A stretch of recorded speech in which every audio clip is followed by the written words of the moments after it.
Chapter 1. The Day the Garden Got Religion. The sun crawled over the east ridge like it had a hangover, smearing a weak orange glow over Yancey and Swanson's farm. The place wasn't much, 20 acres of stubborn land, a barn that leaned like a hunchback after a bad chiropractic adjustment, and a garden so overworked it ought to have been collecting alimony. Yancey tromped out first, boots unlaced, hair sticking up like he'd spent the night wrestling a malfunctioning leaf blower. Swanson followed, coffee mug in hand, already wearing the expression of a man who expected the universe to do something stupid before breakfast. Usually he was right. "Smells like hot dog water," Swanson said, sniffing the air. "Like cheap fairground hot dog water. The kind somebody pissed Jupiter into." "That was one time," Yancey muttered, kicking the dirt. And it was dark. They approached the garden gate, which creaked open like an elderly gossip with fresh dirt to spill.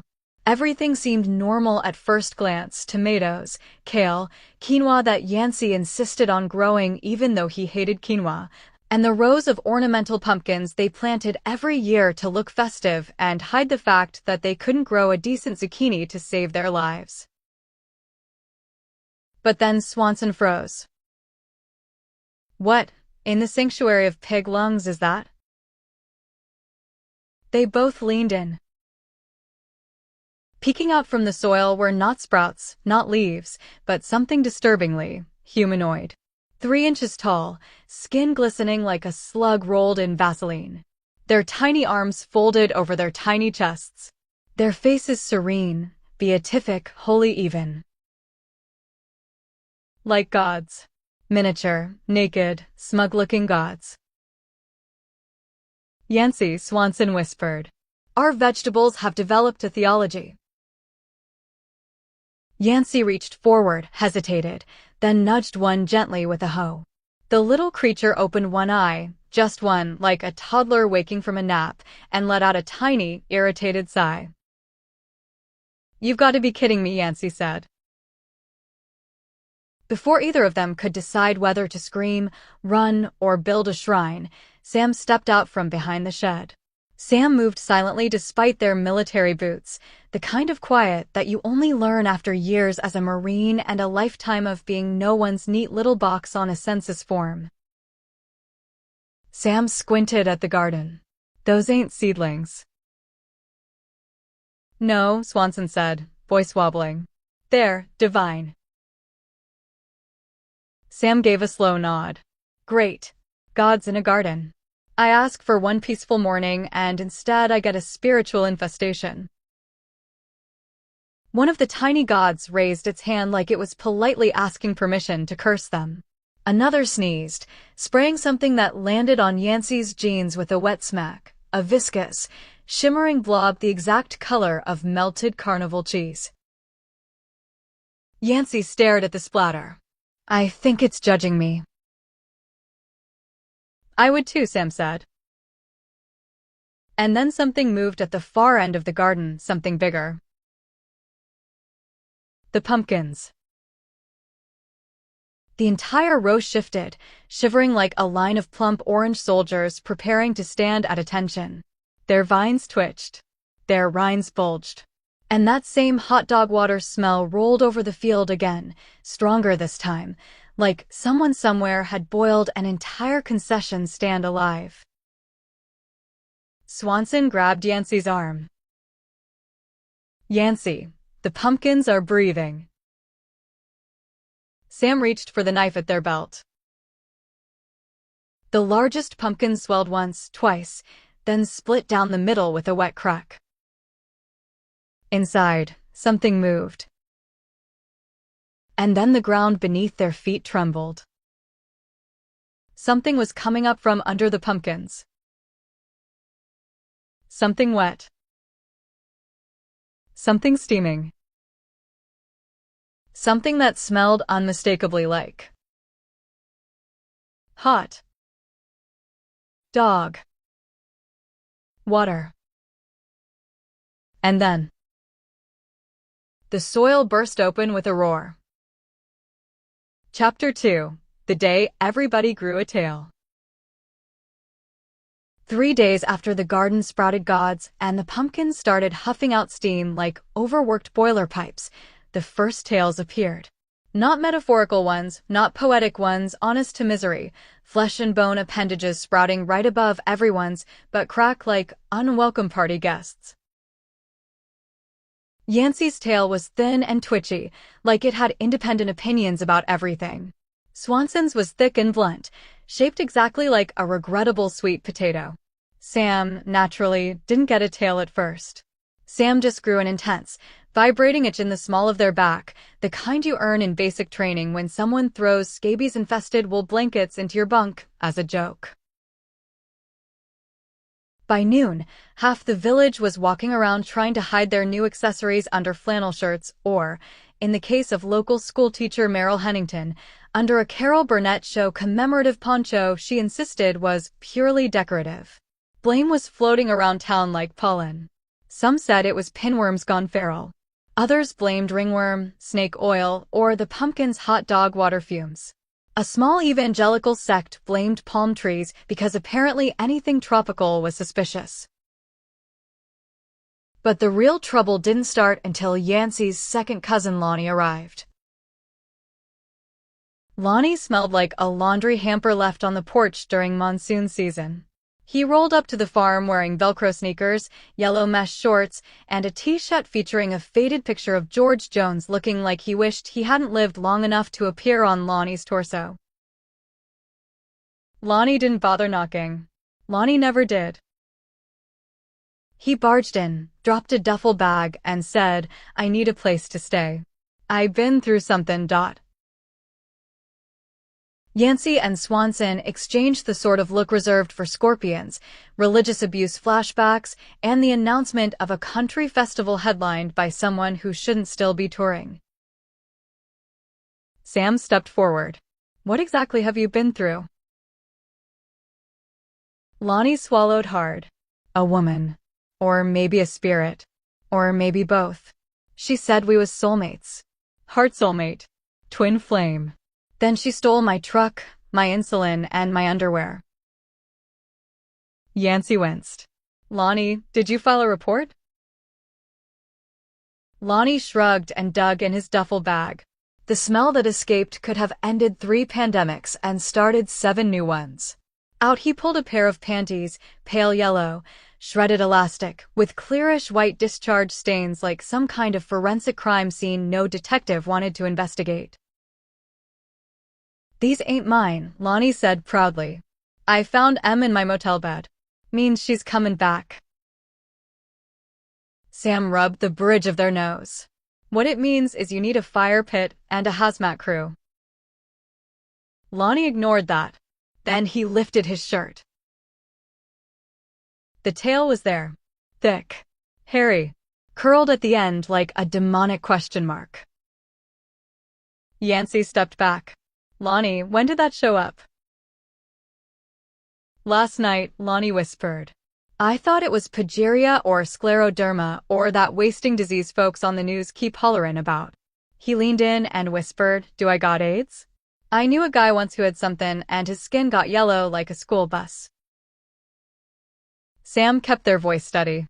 "No diagnosis until we get you to a doctor.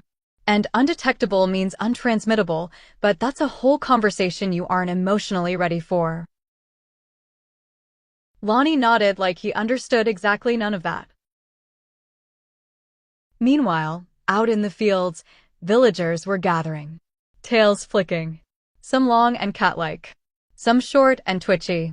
One man had a tail shaped suspiciously like a pig's corkscrew, which he insisted meant he was chosen by the divine, though everyone knew he was the type to think a hangover was a message from God. The global news networks were losing their minds.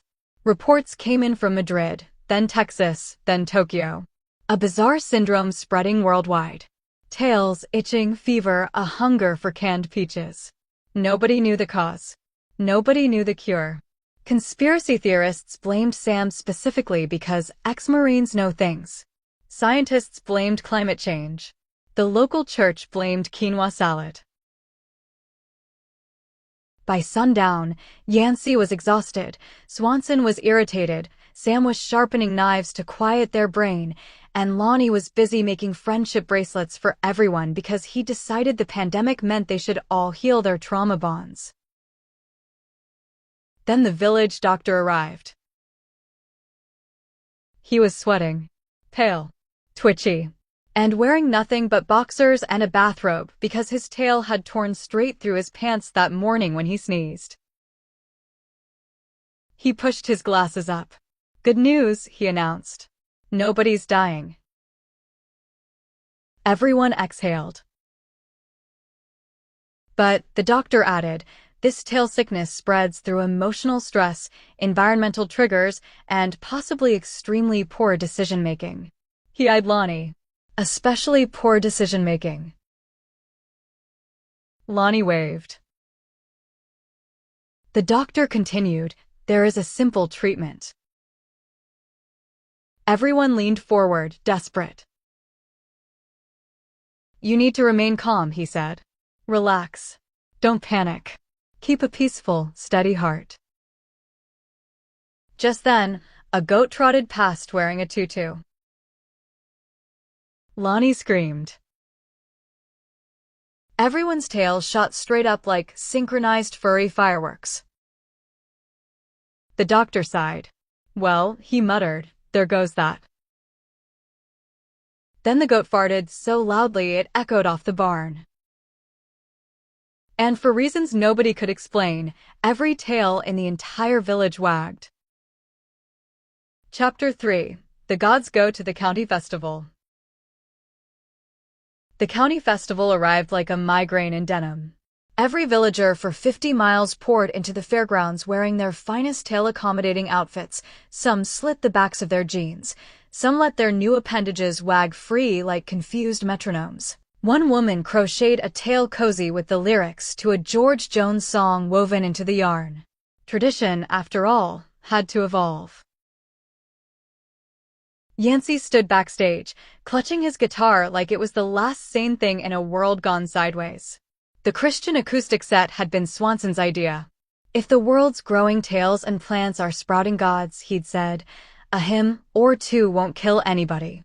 Except now the stage lights blasted him with the kind of scrutiny that could trigger self-dissociation in even the boldest sinner.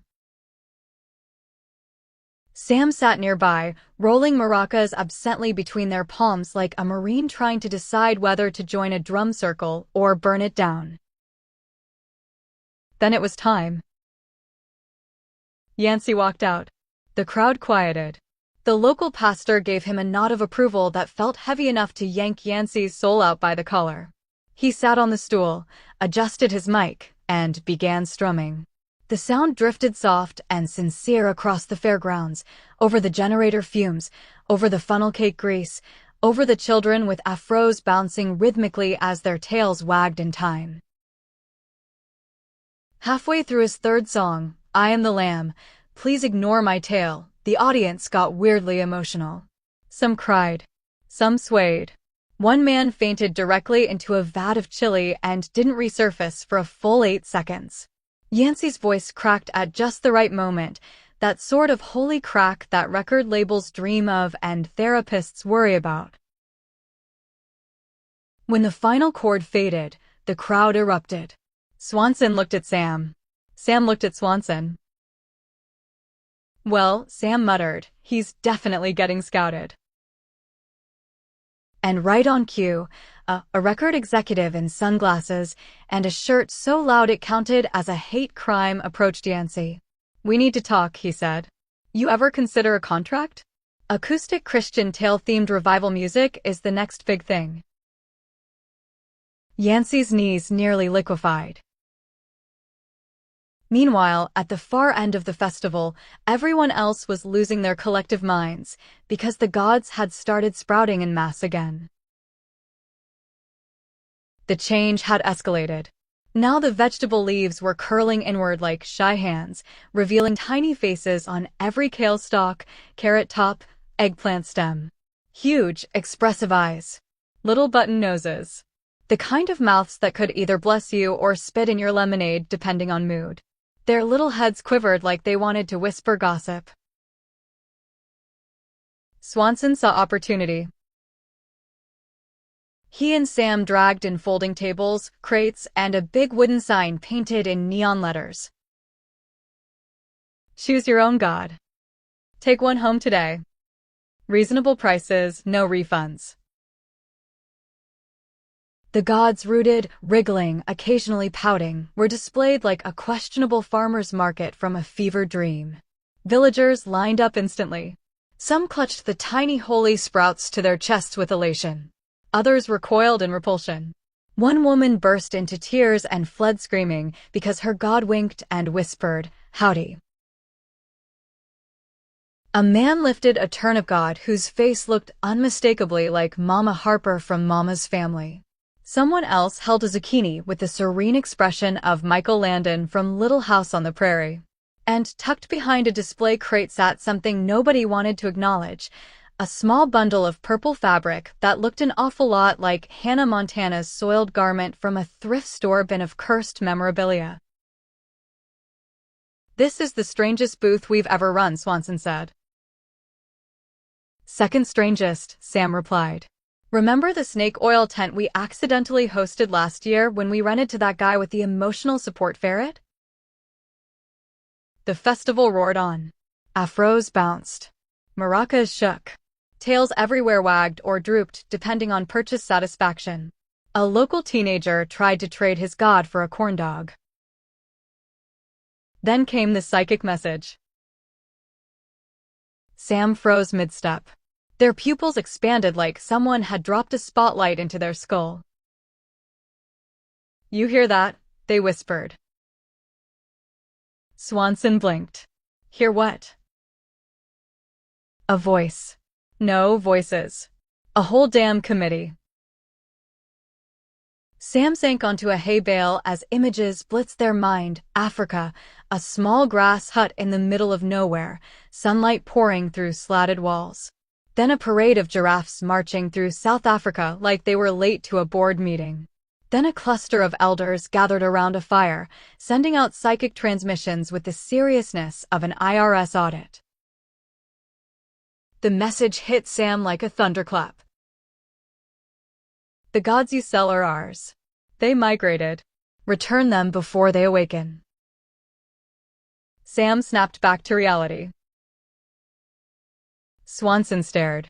"You spaced out there. Looked like you were watching a documentary about giraffes unionizing."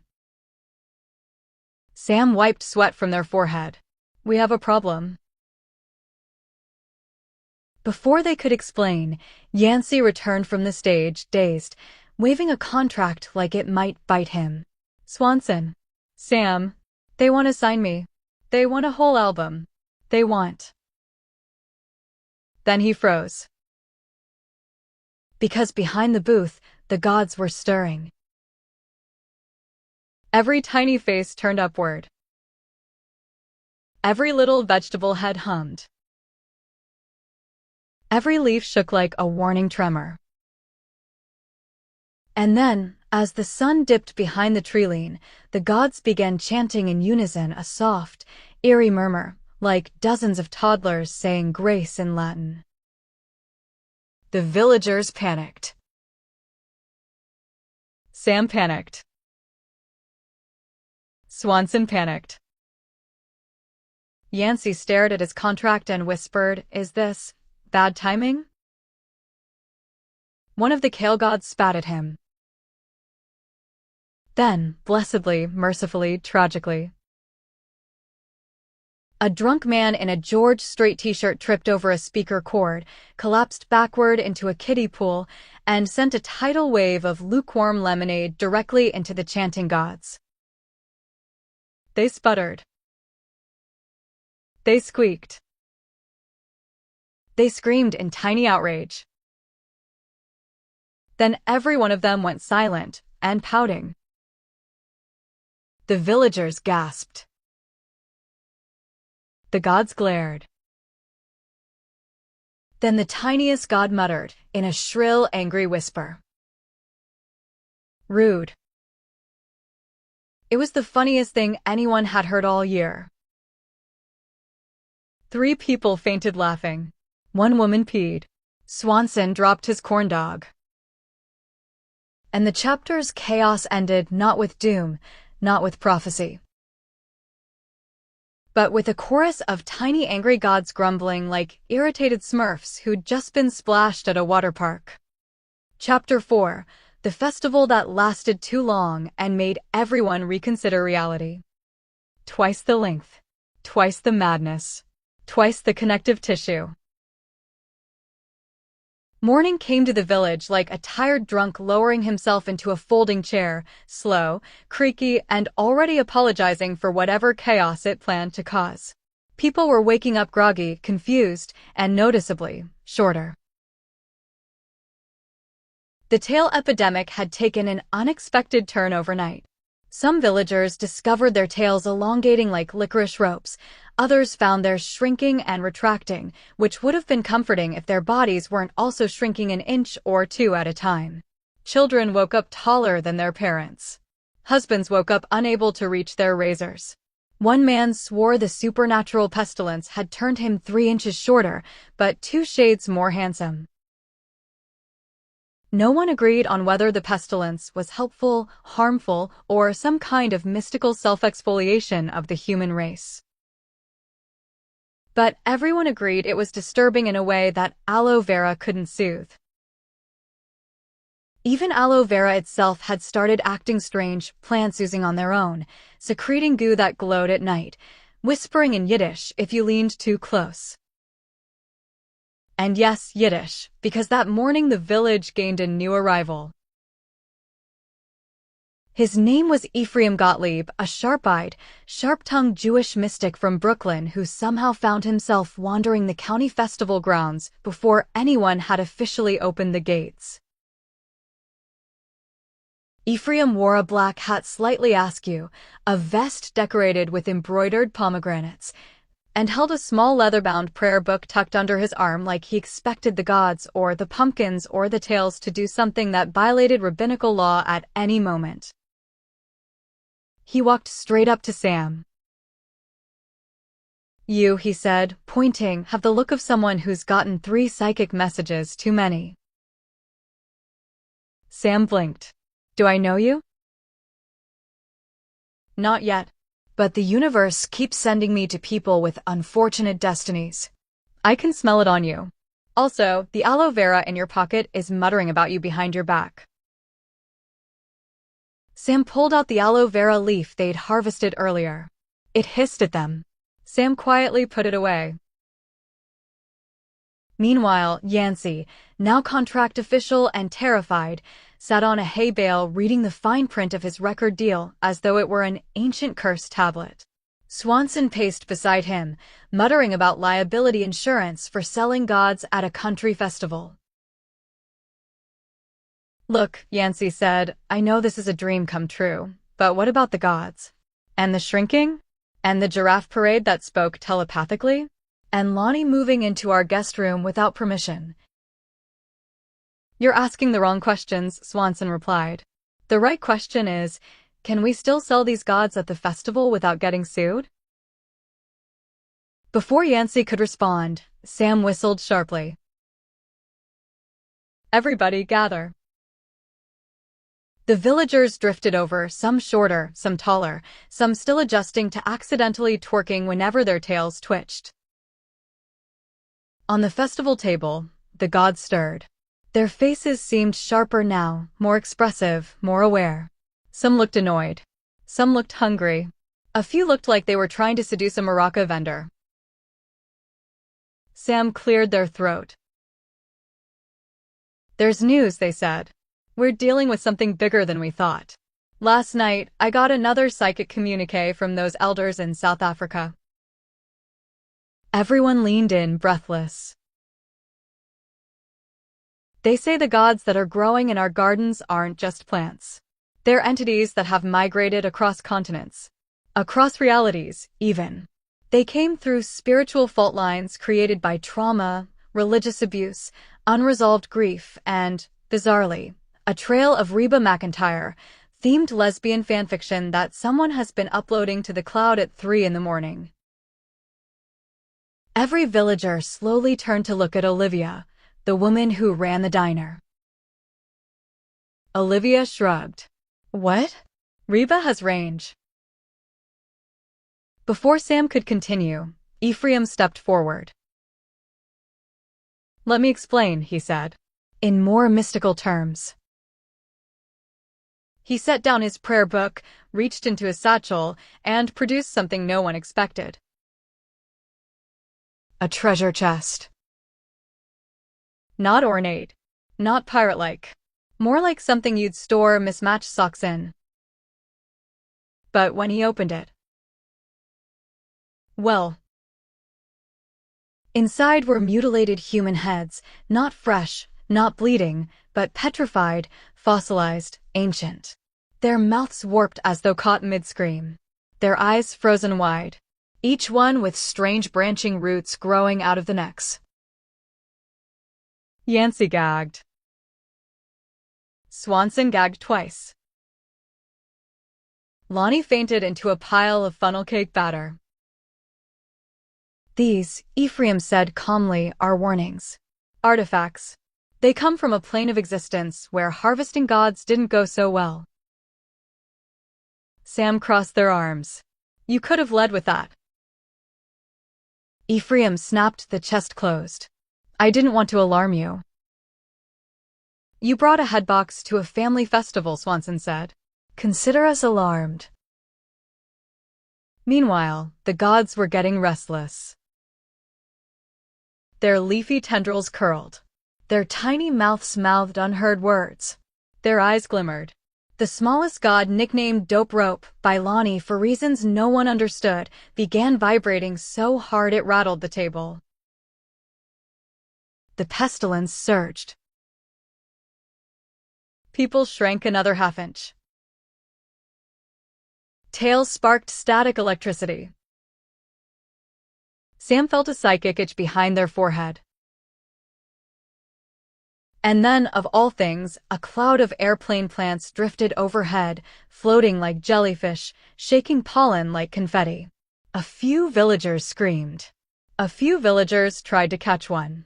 One man asked if this counted as a sign to finally get breast surgery, because he'd been thinking about it and the universe seemed open to surprises. Chaos brimmed. Elation mixed with dread.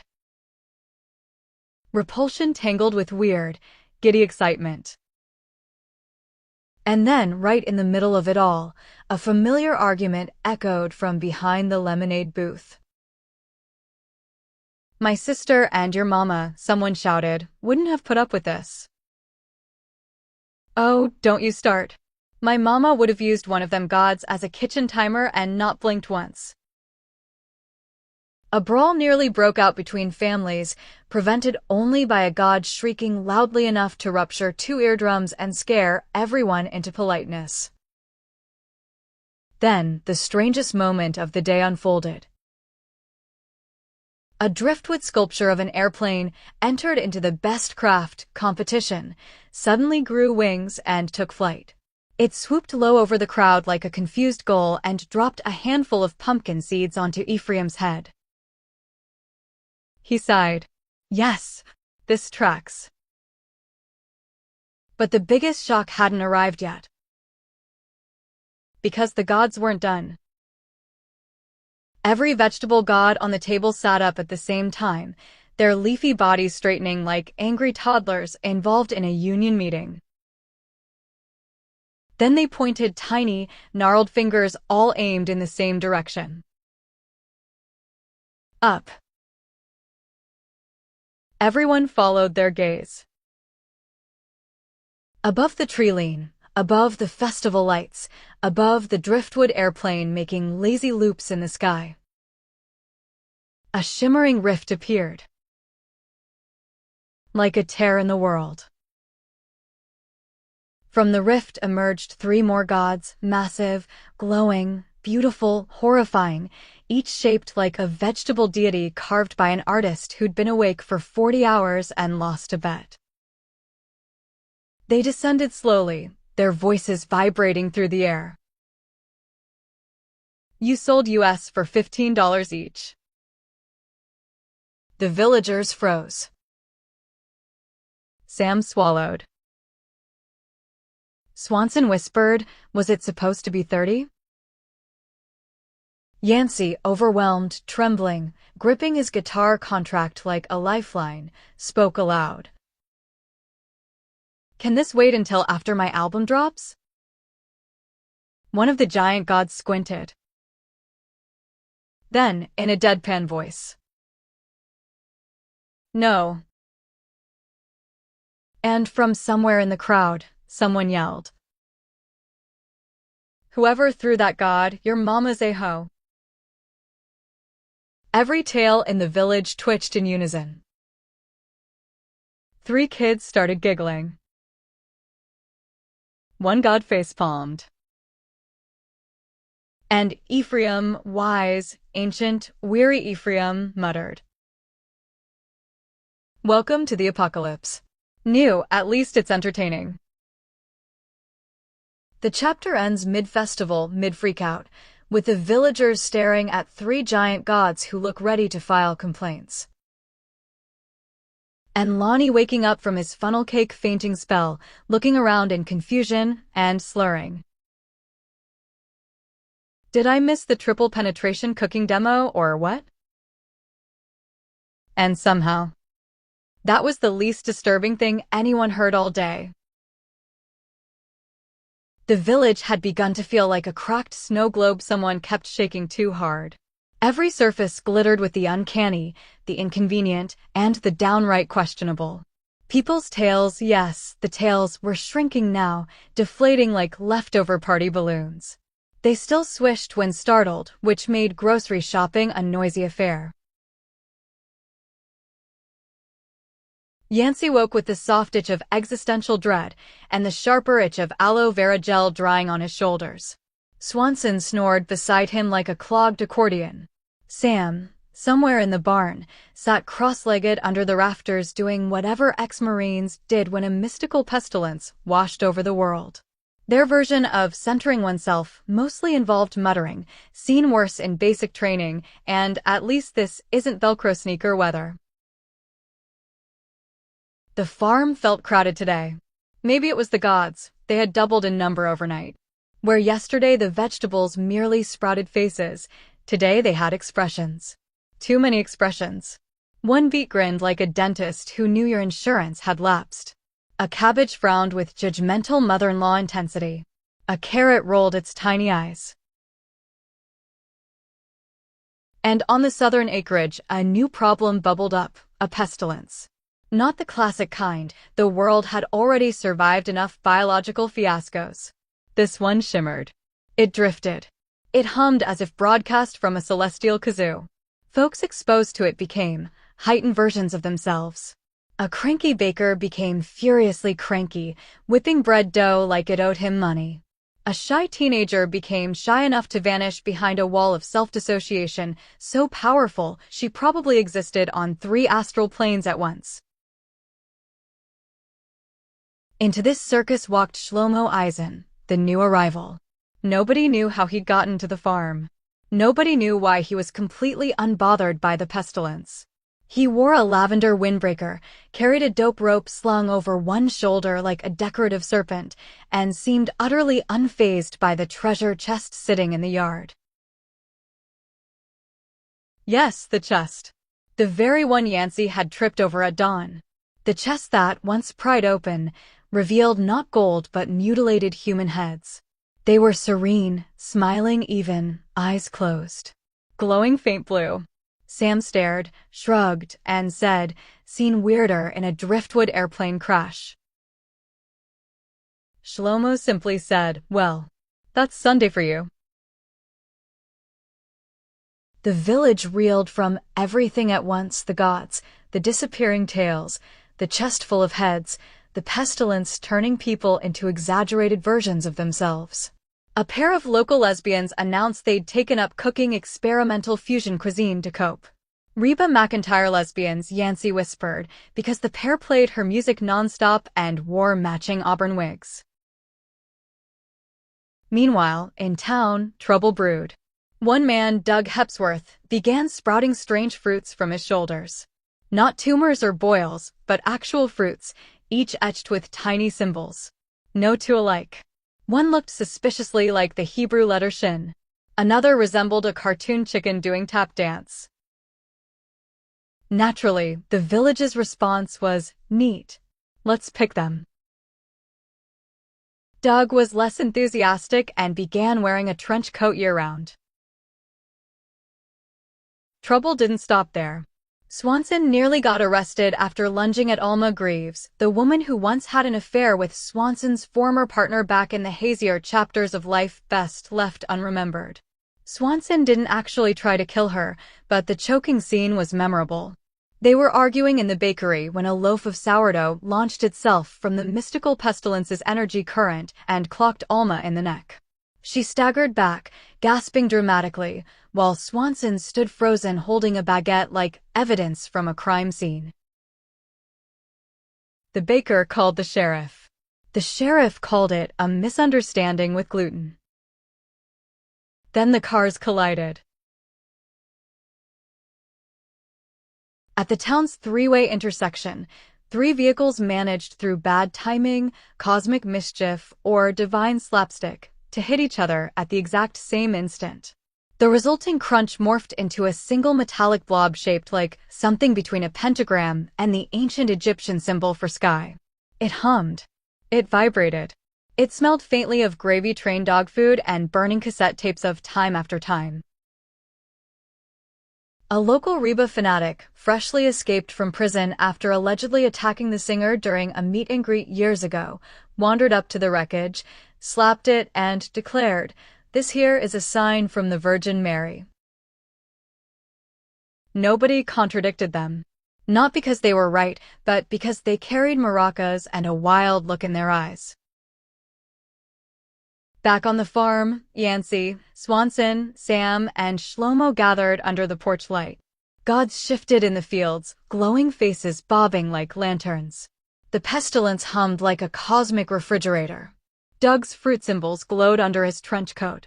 Somewhere far off, a tap-dancing chicken fell over. "Is this the apocalypse?" Yancey asked. Sam rubbed their temples. "If it is, it's got a terrible choreographer." Then the smallest god, barely bigger than a kiwi, popped out of the soil and announced in a squeaky voice, "I made chili." And, just like that, the chapter ended with everybody screaming, because gods shouldn't know how to cook, and certainly shouldn't announce it like a PTA mom proud of her potluck contribution. The smell, incidentally, was excellent, but nobody dared try it. The world, somehow, had gotten weirder. Chapter 7. The Second Voice and the Hill of Gratitude. The air around the farm had grown thick, like the whole valley had been dipped in warm candle wax. Every leaf in every field now hummed softly, as if the roots of the world were whispering to themselves.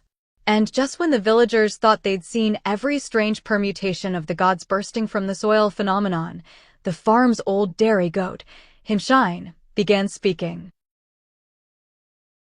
Not in Spanish. Not in French. Not even in the clacking, vowel-heavy tongue of the root gods.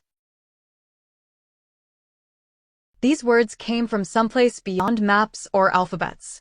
Sometimes it sounded like a flute melting.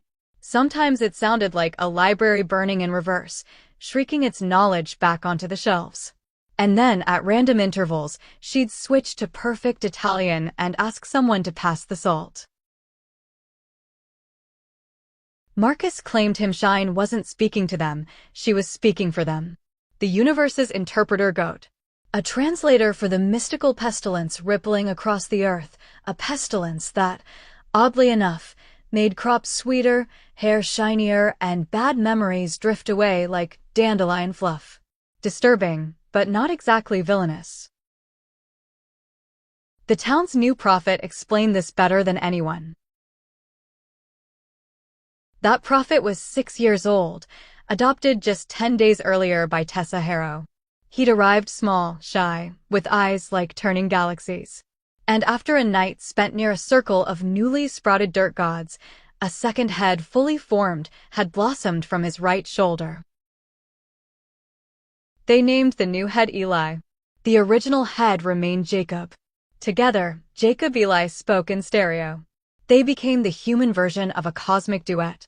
When they walked through town, wings began sprouting on the backs of grown men and women like the feathers had been waiting for that exact moment, that exact child, that exact miracle. At the center of town, by the tiny stone amphitheater where the villagers usually held square dances and bake-offs, a girl stood on a grassy hill. She looked maybe 12. She faced the sky with her arms open and shouted every single thing she was grateful for. Her voice cracked, but she kept going, as if gratitude itself were the new currency of survival. I'm grateful for my mama, for my dog Pepper, for the rain, for Jacob-Eli, for the wings, for the goat who can talk like boiling stars. The villagers applauded, lighting tea-light candles in little rings at her feet, some for hope, some for remembrance, some for the hell of it. Tessa kept a gratitude journal now, scribbling furiously every few hours, trying to make sense of her boy's double-headed destiny. Jacob was soft-spoken and tender. Eli was blunt, hilarious, and occasionally insulting in an oddly wise way. Together they balanced each other like twin prophets who'd studied the Book of Proverbs but disagreed on the footnotes. Answer not a fool according to his folly, Jacob would say gently. But sometimes you gotta, Eli would mutter. Meanwhile, the supernatural pestilence deepened. People woke up to find their shadows lagged 5 seconds behind them. Cats floated slightly. And several townsfolk discovered their tails, small, flexible, and mildly offended, were shrinking day by day for reasons no one could pinpoint. Still, life moved. And with life came cigarettes. A pack of Marlboro Light 100s rested in the pocket of Vernon Pike, who leaned on the fence watching him shine recite some unknown cosmic recipe in her shimmering, impossible language. Vernon wasn't a smoker anymore. He claimed the gods cured him, but he kept the pack as a strange talisman, proof the old world had once been simple. Vernon, who had grown up in a church where fear passed for faith, sometimes muttered that this pestilence felt like redemption disguised as mischief. Trauma bonds, he said, might be breaking. Religious abuse might be dissolving like old wallpaper. The universe was rewriting itself. And the characters who had been living small, scared lives were suddenly becoming cosmic versions of themselves. Which is when Jacob-Eli began speaking in unison. Two of the old controversies return. Not the events, only the lessons. Everyone froze. Jacob continued softly, the storm when truth was questioned. Eli added sharply, and the one when the world argued about art and morality. People murmured. They remembered how pop culture sometimes shook the world the way small gods now shook the soil. Madonna's old scandals became metaphors in Jacob-Eli's mouths, symbols of how provocation and transformation often shared the same doorway. The villagers didn't debate the details, they simply listened, letting the metaphor breathe. And yet, for all these cosmic revelations, fate still had a twisted sense of humor. Because that was the day little Himshine, the goat oracle herself, shuffled up behind Vernon Pike, tapped him with her hoof, and muttered a phrase that, according to the later expert analysis of 3 scholars, 1 linguist and a retired taxidermist, translated loosely to, "You dropped your cigarette pack, sweet cheeks." The entire crowd blinked. Vernon turned red as a beet, tripped on the fence rail, fell face first into a pile of compost, and Jacob-Eli, prophet of the new world and angel child extraordinaire, laughed so hard both their heads nearly fell off. And the goat kept muttering her mysterious language, which might have meant something sacred. Or might have been the cosmic equivalent of roastin' him. Either way, the chapter ended with the villagers howling with laughter, tears streaming down their faces, grateful, truly grateful for a moment of dumb, shining, human humor in a world that had recently forgotten how funny it could be.